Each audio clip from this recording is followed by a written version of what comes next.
Oh yeah, what's good? It's your boy Fanon. Man, I'm excited about a fight that's coming up this weekend because it gets to end what seems like weeks of talking about in all kind of dramas other than what actually happens in a boxing ring. And this is the fight with Daniel Jacobs versus Sergiy Derevyanchenko. So in this video, I'm going to talk about, it's been a while since I've done this, but I'm going to break down the fight the best I can from a fan's perspective and tell you what I think is going to happen and who I predict is going to win the fight. I'm actually thinking about putting a little bet on this, man, because I think that I might be able to make a little chump change. But so let me go through this, man. You got Daniel Jacobs and Derevyanchenko, and they're going to be fighting for the IBF middleweight championship. Now, Danny Jacobs used to be the WBC champion before he fought Gennady Golovkin, and I do believe that this is the first time that he's had an opportunity to fight for a belt since he lost that title. And you've got Sergiy Derevyanchenko, who's 12-0 with 10 knockouts. Hasn't lost. I think what is this? This is his fourth fight. So he's been fourth fight since 2017. So he's been really active. And this is going to be his first title shot since he turned pro back in 2014. He's 33 years old. So he's more of an experienced guy, had a lot of amateur experience. He's 5'9", with a 76-inch reach, versus Jacobs, who's 6 feet and has a 73-inch reach. And I think it's going to be a really good fight, man. The thing about Danny Jacobs, the advantages that Danny Jacobs has in this is obviously his length, his height, his length, and his size. Over Derevyanchenko, who's a smaller guy.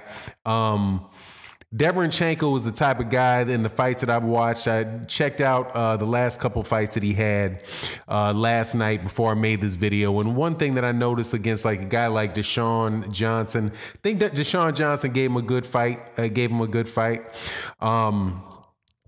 But he's somebody that really is a very, very solid pressure fighter, man. The dude's got a good jab. He goes to the body very, very well. He's an active fighter. He's got better footwork. Like when I first started watching him, I was pretty, like when he got in, Deshaun Johnson got him to corners, man, his ability to pivot out of the corner, change angles on him Deshaun Johnson real fast and light off with shots to the body was pretty impressive to me. So I think that this is going to wind up being, I think this is going to be a competitive fight and something where there's going to be a good amount of drama, man. The thing obvious with Danny Jacobs is Danny Jacobs has a very good jab. Daniel Jacobs can switch between southpaw and orthodox. He's a much more experienced fighter. I know that Danny Jacobs had shown that he had some chin issues early on in his career, but man, he went the distance, and a lot of people think that he won the fight with Gennady Golovkin. So, I think there's a good chance that the issues regarding his chin, have been answered. The way that I see this thing playing out is, first of all, I think I've got to go for Danny Jacobs because I think Daniel Jacobs is going to be able to box. I think the biggest difference between the two of these guys is going to be the experience level. The fact that Daniel Jacobs, I think this might be his fourth or fifth time. No, I'm sorry. Shoot, he's been there more than that many times. He's fought in New York 13 times. He's from New York. The crowd more than likely is going to be in his favor. I think that it's going to be a tough time because this is a matchroom card. I think that it's going to be a tough time, especially the way that the crowd might react to the hometown guy. It's going to be tough on Derevyanchenko getting a decision.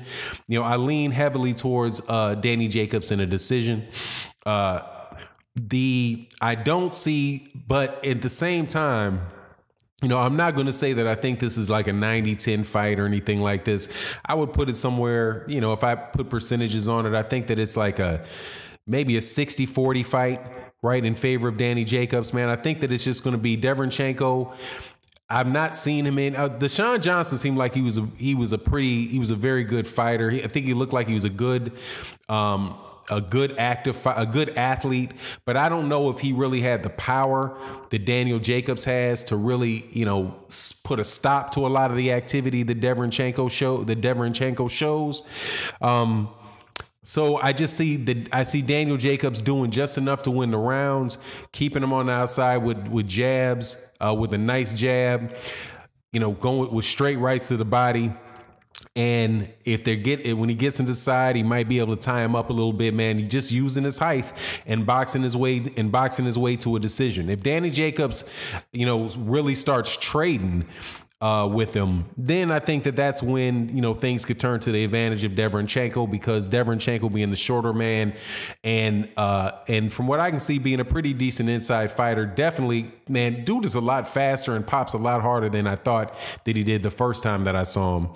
I think he had opportunity to hurt Daniel Jacobs if Danny Jacobs engages in that type of fight. But we'll see. The big question mark for me with Derevyanchenko again is the fact that he has the length, because of the length disadvantage, the height disadvantage, the reach disadvantage, just the overall size disadvantage that he has, and the experience and the difference in experience, and the fact that he's on the road.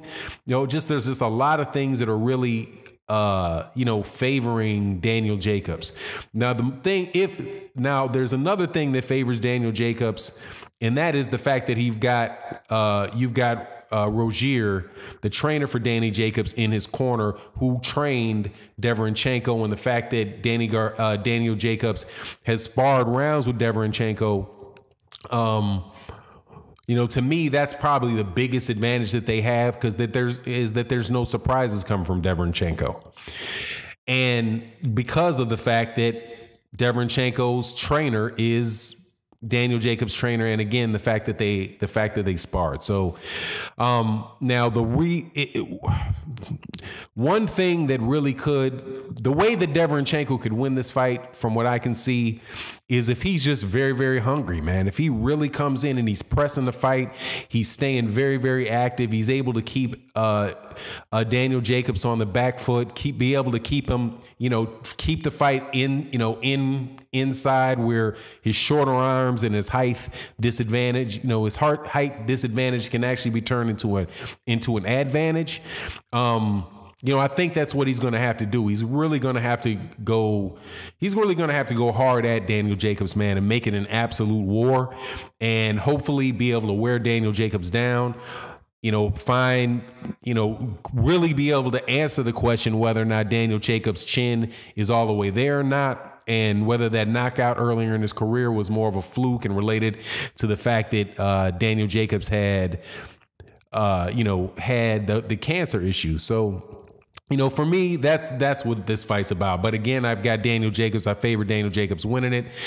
But I'm happy that this fight is taking place, because I think that it's a good fight. It's a fight where I do not know for sure who the winner of the fight's going to be. I don't think it's a situation like we had last week, where you had Demetrius Andrade fighting Walter, whose last name I always keep butchering, so I won't do it here, from Namibia, where you pretty much knew that it was a mismatch. I don't think that is one of these cases. I don't think it's a Errol Spence Jr. versus Carlos Ocampo type of fight, or a Terrence Crawford versus Jose Benavidez fight, where you're just really wondering what round the guy's going to get knocked out in. And I think that adds more value to me as a fight fan, because I want to see some type of drama in a fight. One of the things that I think is really missing in boxing right now, or a issue that we have in boxing, is that with the vast majority of fights, the drama happens outside the ring, in that there's a bunch of conversations going on about what would happen between two fighters that don't have any plans in the near future of fighting one another. I mean, set plans. I don't mean general intentions. I mean, set plans, right? What'll happen between Anthony Joshua and Deontay Wilder? What'll happen with Terrence Crawford and Errol Spence Jr.? What would happen with Mikey Garcia and Vasily Lomachenko, or Mikey Garcia and Errol Spence Jr., and having fans go back and forth or what would happen between Canelo Alvarez and Jermall Charlo. All of these That is the vast majority of the boxing talk that's going on right now. Will Derek Chisora fight? Will Dillian White fight Luis Ortiz? Right? All that stuff that's outside the ring, for fights that you might not necessarily know what's going to happen. Although with Dillian White and Luis Ortiz, I think I know what's going to happen. There might be a lot of UK fans that don't think they don't know what's going to happen, or might be questionable about it, or think it's hard the other way. But in this fight, I think this is a solid fight for the vacant IBF middleweight title. And I'm really looking forward to it. This is HBO's last airing that we know of boxing. So there'll be a little bit of nostalgia around that. I was not the biggest HBO fan in the world, but I think for this last one, man, I'll actually probably enjoy the farewell of Jim Lampley, Roy Jones Jr. as Roy Jones Jr. is right now. I'm sure Roy Jones Jr. will get another gig calling fights on another channel real soon. Watching some generally biased commentary out of these dudes, or just if nothing else to see if they call it, if they call it Jim, man, and we'll see. So anyway, it is what it is, man. I can't wait to see this fight, and with that, I'm out. Peace.